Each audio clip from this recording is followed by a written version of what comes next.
तो सबसे पहली चीज तो ये समझनी है पुण्यात्माओं, जब ऐसे महापुरुष रह गए डायरेक्ट भगवान की शरण में आके सतलोक देख के 24 घंटे उनके साथ रह के परमात्मा का परम भगत होके, धर्मदास जी परमात्मा के परम भगत थे, सबसे प्रिय भगत थे 64 लाख में से। तो सोचो आप और हम कौन से खेत की मोड़ी है आज के विकारी जीव। अरे हम यदि गुरु पद और मर्यादा में नहीं रहे, गुरु को भगवान नहीं माना, उनके प्रत्येक वचन को आज्ञा का पालन नहीं किया, ये राजनीति करते रहे, पीड़े पर्चों पे चलते रहे, नेताओं की गुलामी करते रहे, दान धर्म को पात्रों को देते रहे, कहां से पार हो जाएंगे? हंसी मजाक चल रहा है क्या? खाला का घर है क्या? सतलोक है ये, बरवाड़े का बस अड्डा नहीं है। तो पुण्यात्मा हमने विचार करना है कि भगवान फिर हमारे कैसे भाग खोल दिए। आप 650 साल पहले आए, लेकिन आपने ना किसी का मोक्ष किया, ना किसी को आपने पूर्ण मोक्ष मंत्र दिए, ना किसी को आपने पूरा ज्ञान दिया। भगवान आज हमारे कैसे भाग खुल गए, जो धर्मदास के भी नहीं थे, नानक जी के भी नहीं थे। तो पुण्यात्माओं, इसलिए परमात्मा कहते हैं पुण्यात्माओं धन्य तुम्हारे माता पिता जिनसे तुम्हारा जन्म हुआ। और गुरु जी कहते हैं हीरे की परख तो जोर ही कर सकता है। तुम्हारे युगन युगन के कितने शुभ संस्कार हैं जो तुम्हें भगवान ने आज बिजली पीढ़ी में जन्म देके अपनी शरण में लिया। नहीं, दुनिया तो गालियां निकाल रही है, अपने कर्म फोड़ रही है, और हम इस मौके को फिर भी गंवा रहे हैं। देखा देखी में, भेड़ चाल में, आज बीजेपी को चलो बीजेपी को, कल कांग्रेस को चलो कांग्रेस को, आ गया पीड़े पर्चे को अपना बाप बना लिया। ये शिक्षा क्यों दी भगवान ने? ये चापलूसी करने के लिए, गुलामी करने के लिए? काहे कि तुम 21वीं सदी के, तुम पढ़े लिखे युवा हो, तुमसे अच्छे तो जानवर हैं। तुमसे अच्छा तो एक कुत्ता है जो अपने स्वामी के इशारों पे भोगता है। पड़ोसी को तो वो भी काटने को दौड़ेगा, वो केवल अपने स्वामी का स्वामी भगत होता है कुत्ता। इसलिए परमात्मा ने अपने सत्संगों में कुत्ते शब्द का यूज किया कि कुत्ता हूं गुरुदेव का। कुत्ता स्वामी भगत होता है। कुत्ता किसी पड़ोसी के इशारे पे नहीं चलता, कुत्ता अपने स्वामी के भाई के इशारे पे नहीं चलता, कुत्ता अपने स्वामी की भाषा समझता है। और ये जो भाषा है ना, ये पीले पर्चों वाली, ये कुत्तों की भाषा है, ये स्वामी की भाषा नहीं है। तो देख लो भाई तुम कहां चल रहे हो।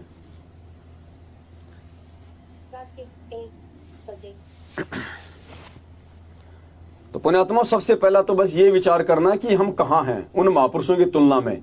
और आज भी यदि हम ये गोल्डन चांस पाके, इसीलिए परमात्मा कहते हैं समझा है तो सिर दर पांव भवर नहीं रे ऐसा दांव। और मालिक कहते हैं बिल्ली के भाग का छीका टूटा, बिल्ली के भाग का छीका। इब कह दाव मत चूक मेरी प्यारी।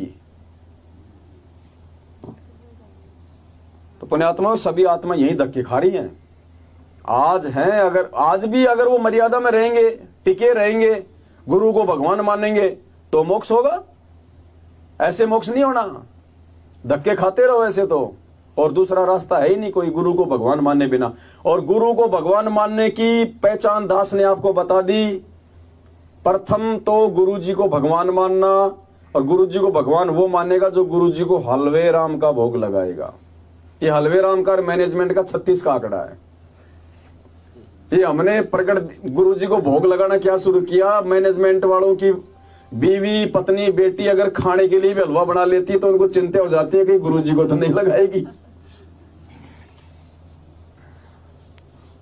तो ये प्रथम पहचान है।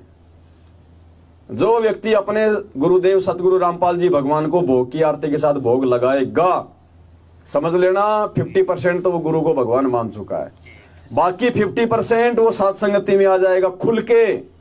क्योंकि भोग तो मैनेजमेंट वाले भी लगाने लग गए गुरु जी को काफी संख्या में, क्योंकि देखे बिना रहा नहीं जाता। आत्मा तो भगवान की है, भले काल प्रेरित है, मर्यादा टूट रखी है, लेकिन जब वीडियो देखते हैं, भोग की आरती सुनते हैं, आत्मा तो अंदर से बोलेगी ये अपना असली बाप है, नालायको इसी को लगाओ। कहां फोटो में उलझ रहे हो? तो नीचे नीचे तो वो भी गुरु जी को भोग लगा रहे हैं, लेकिन खुल के नहीं आ रहे। खुल के नहीं आ रहे मतलब 50% तो वो भगत है। और जिस दिन आप खुल के साथ संगति में आ जाओगे, बिल्कुल नेक नीति मर्यादा में, और यहां आके भी अगर तुम राग द्वेष नहीं फैलाओगे, निंदा चुगली में नहीं फंसोगे, तो समझ लेना पुण्यात्मा, अगर इसी प्रकार से चलते रहे तो बेड़ा पार है। परमात्मा ने बोल दिया, फिर सस्ते में काम हो जाएगा, सस्ते में। बस गुरु को भगवान मान लो। अपने आप को समर्पित कर दो परमात्मा को। और कोई भगवान नहीं, ना सतलोक में ना कहीं और, जो भी है ये ही है, ले दे के एक ही। रजा तेरी से दादू नानक जी का सतलोक में वास हुआ। रजा तेरी से दादू नानक जी का सतलोक में वास हुआ।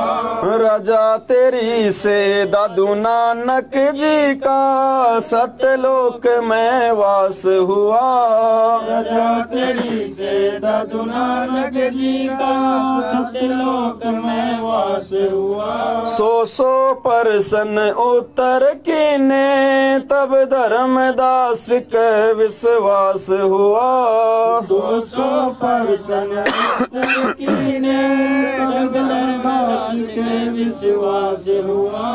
भगत के कारण ख्वास हुआ, जागी सुल्तानी की तकदीर के आगे। शरण तेरी संकट मोचन कष्ट हरण हो, मंगल करण कबीर के आगे शरण तेरी। संकट मोचन कष्ट हरण हो, मंगल करण कबीर के आगे शरण तेरी। अब देखो, एक सत्संग में कहते हैं ना परमात्मा कि जिस दिन तुम्हें दृढ़ विश्वास हो जाएगा कि ये परमात्मा, उस दिन भगवान आपका नौकर बन के रहेगा। अब देखो, भगत के कारण खवास हुआ, खवास यानी नौकर सेवक, जागी सुल्तानी की तकदीर। परमात्मा मालिक ने बांदी बन के उसकी सेज बिछाई थी ना, तो उसका नौकर बना परमात्मा, उसका खवास बना। अपनी प्यारी आत्माओं को कालजाल से निकालने के लिए नौकर तक बन जाता है वो हमारा भगवान। और हम फिर भी हमारे अंदर जरा सी आधीनता नहीं आती, हमारी मान बढ़ाई नहीं छूटती, हम राग द्वेष की आग में। कल परसों दास ने यही कहा था भगत जी को, कजोड़ जी को, हम बैठे हुए थे सारे भाई बहन भगत जी के घर पे, तो दास ने ये कहा था कि भगत जी अभी तक संगत में कोई एक भी व्यक्ति ऐसा नजर नहीं आ रहा है जो वास्तव में आधीनता की सीढ़ी चढ़ाओ। मान लीजिए हम बात कर रहे हैं, यहां बैठे हैं बराबर में, और बात करते करते मैं उसको थप्पड़ मार दूं खींच के, अब उसका रिएक्शन क्या हो? वो ना तो मेरा बुरा माने, ना मेरे प्रति अपने मन में किसी प्रकार का वो द्वेष पाड़े, और ना थप्पड़ लगने के बाद किसी से इस बात का जिक्र करे कि उन्होंने मुझे क्यों मारा, सही मारा या गलत मारा। कोई दूसरा पूछे तो ना उसको कोई जवाब दे कि कोई बात नहीं, मार दिया भाई है, और ना मेरे मन में कोई द्वेष रखे। मैं दोबारा कहूं भगत जी सत साहिब, सत साहिब, सत साहिब, भगत जी वो है भगत। और यहां पीठ पीछे बैठ के चुगलियां करते हो। कोई किसी की चुगली करता तो मालिक कहते ना, निंदा तो ऐसी लगे जैसे दही बड़े। अभी तो हमें दही बड़े लग रहे हैं एक दूसरे की निंदा चुगली। ये बढ़वे का अंग बताया परमात्मा ने कि बढ़वा कौन होता है। गरीब बढ़वा बढ़वा सब कहें, मालिक की वाणी है ना, ये बढ़वे के अंग में है। निंदा तो ऐसी लगे जैसे दही बड़े। अभी हम कहां खड़े हैं, विचार करने की बात है भाई। नीचे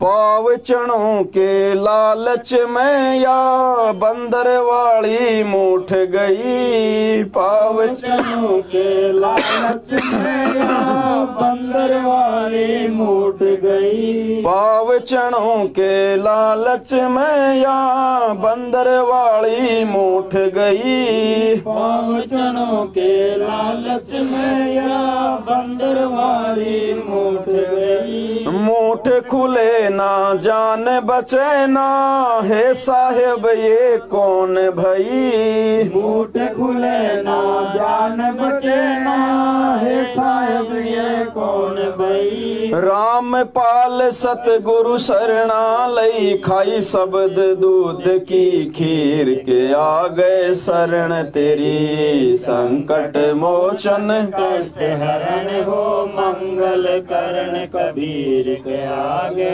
शरण तेरी। संकट मोचन कष्ट हरण हो, मंगल करण कबीर के आगे शरण तेरी। अबे देखो, पाव चनों के लालच में या बंदरवाड़ी मूठ गई।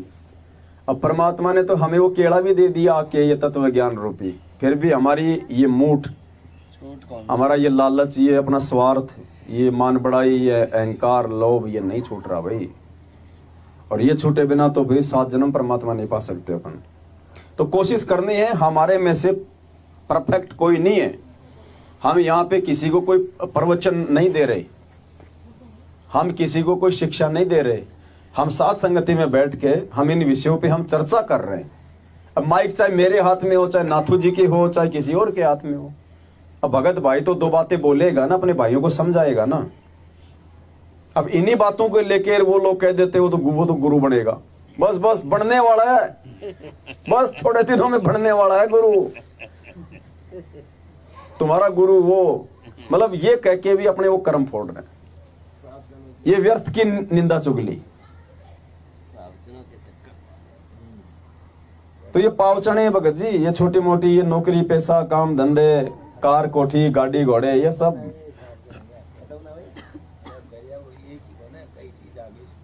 थोड़ा थोड़ा तो पीछे हटना पड़ेगा भाई। देखो हर चीज पे लागू होता है, ये किसी एक चीज पे, जैसे परमात्मा बताता है माया, माया कोई भी पैसा ही थोड़ी होता है, औरत भी माया बन के खड़ी हो जाती है, बेटा बेटी का प्यार भी अनावश्यक माया बन के खड़ा हो जाएगा आपके सामने। क्या करोगे? आज हम बेटा बेटी से अगर बहुत ज्यादा वो लगाव कर रहे हैं, मैं देखता हूँ बहुत सारे भक्तों को, अरे मेरा चिंटू, अरे मेरा प्यारे गुलगुल, ये अनावश्यक प्यार है, इसकी जरूरत नहीं है। अब क्या पता कल आप गुरुजी के साथ जा रहे हो, परमात्मा ने कहा चल बेटा चलो गुरुजी चलो, अब वहां क्या करेगा? काल तो खुला है, काल को तो 10वें द्वार तक तो बिल्कुल छूट है कि मैं जो ये हीरा तैयार करके लाया हूं ना, इसको देख ले, इसको परख के, अगर ये फूटने लायक है तो फोड़ दे, इसको मेरे काम का नहीं है, ये पक्का होगा तो मेरे साथ जाएगा। अब काल क्या करेगा? 1000 रूप बना सकता है ना, 1000 कला का स्वामी है, आपके 5 साल के चिंटू का रूप बना के वहां खड़ा हो जाएगा, यम के दूत उसको यूं चीर रहे होंगे, वो चिल्ला रहा पापा पापा। अब वो पापा की क्या स्थिति होगी जो उस बच्चे के मुंह में फंसा हुआ है? गुरु जी की तरफ ध्यान, कमर, बेटे की तरफ काल यूं करेगा, हो मेरा बेटे को चीर दिया, गया बस। ये खेल खेलता है, गुरु जी ने बोल रखा है, इसने 72 करोड़ इसने उर्वशियां तैयार कर रखी हैं, 72 करोड़, एक से एक सुंदर औरत, उनको सिद्धियां दी हुई है। और वो कब क्या करेंगी? जब यहां से कोई पुरुष, कोई साधक ऊपर जाएगा और अगर उसका प्रेम किसी औरत में है, या किसी औरत का प्रेम यदि किसी पुरुष में है, तो गुरुजी ने बताया कि वो उन्हीं का रूप बना के वहां खड़ी हो जाएंगी। अब हमारी तो इच्छा है यहाँ पे, हम तो पहले से फंसे हुए हैं, बस वो इशारा करेगा और हम तो उधर ही दौड़ लेंगे। तो भाई हर प्रकार से गुरुजी ने बताया, त्रिकुटी तक का सारा ये बखेड़ा है।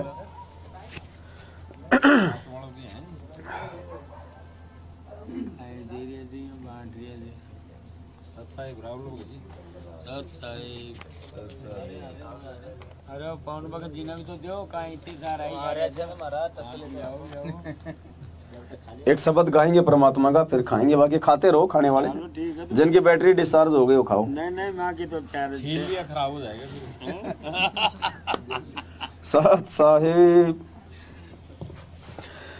आजा बंदे शरण राम की, फिर पाछे पछतावेगा भाई। आजा बंदे शरण राम की, फिर पाछे पछतावेगा भाई। आजा बंदे शरण राम की, फिर पाछे पछतावेगा भाई। आजा बंदे शरण राम की, फिर पाछे पछतावेगा। कौन से राम की? सतगुरु रामपाल जी भगवान की। और कोई राम नहीं है दुनिया में, और कोई राम नहीं है, यही है असली राम। और 2 शब्द फालतू लेके आया है, रामपाल। पाल यानी पालन करने वाला, जो राम पूरी दुनिया का जो पालन करता है, तीनों लोकों में प्रवेश करके जो सबका भरण पोषण करता है वो है रामपाल।